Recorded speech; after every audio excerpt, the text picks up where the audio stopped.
If you're in a wilderness situation, don't make this mistake.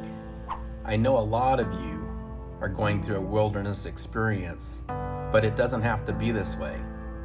You see, the children of Israel, when they were promised the promised land, they went through a wilderness, but they didn't really have to go through that. They went through it because of their disobedience. I've struggled in life, and I've gone through wilderness experience, and a lot of times I thought God was bringing this on me. And that's not really true. It's the thief that comes to steal, kill, and destroy. God's given us promises. He wants you to have the abundant life. He's promised you the promised land. But because of my disobedience, I had to go through a wilderness experience. And a lot of times I based my theology and thought God was bringing this on me to teach me a lesson. And then when I realized, no, it's the thief that comes to steal, kill, and destroy, but God wants me to have life and have it more abundantly, it changed my whole way I thought of my experiences I was going through. And a lot of us are coming into the lie that, oh, Job has gone through this. Maybe this is the Lord trying to teach me a lesson. And if it's okay for Job to go through it, then it's okay for me.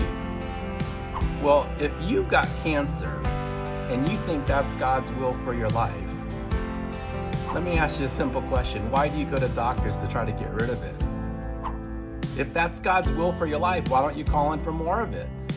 You see how our thinking is messed up sometimes? It's the thief that comes to steal, kill, and destroy. God wants you to have life and have it more abundantly. And we might explain it away, well, Job went through this. Well, if you look in Job in chapter 3, it says Job had a hedge of protection around him. But in chapter 3, he says fear came on him, and that's what opened up the door for the disasters that come on Job. And in chapter 6, he even says he erred by the words of his mouth, and he better watch his tongue. And Job realized his tongue is what caused him to have a lot of problems in life. So what we need to do is we got to watch our tongue and start speaking God's promises. Don't speak what the enemy's trying to bring on you. Because a lot of us have spoken disaster in our life. We said, oh, I don't have enough money, when God says you have abundance. Or we said, I'm always going to be sick, when God says he's promised you healing.